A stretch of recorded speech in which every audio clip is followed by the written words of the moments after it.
And shifting to politics here in the United States, this weekend, Donald Trump and Nikki Haley hit the campaign trail with South Carolina's Republican primary now less than a week away. CBS's Skyler Henry reports from the White House with more on what we can expect in the coming days. Skyler. Hey, Jerika, good evening to you. As we inch closer to the South Carolina primary, both of the Republican candidates left in the race are sharpening their verbal attacks. On one hand, critical of the current state of international and domestic matters. On the other hand, of each other and the roadblocks in their way.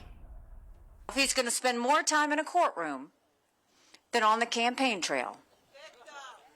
We can't win like that. Former Ambassador Nikki Haley is making her final push in the Palmetto State, jabbing at the slew of legal challenges facing former President Donald Trump.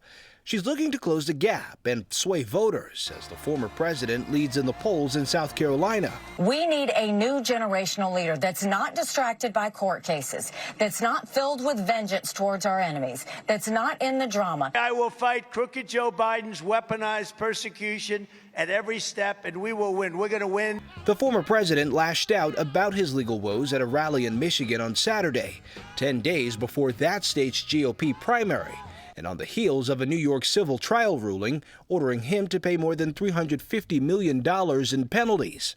Support for Trump remains strong. I think it's absolutely ludicrous. I think some of it is politically motivated. They're not talking about legal challenges. They're talking about their challenges across a kitchen table. Though critics are slamming his silence over the recent death of Russian opposition leader Alexei Navalny and comments on NATO, suggesting the U.S. shouldn't protect allies who fail to meet their defense spending targets. Skyler, switching gears a little bit, President Biden said Saturday that he's optimistic that Congress will renew aid for Ukraine. But the question really is how, and what does that look like?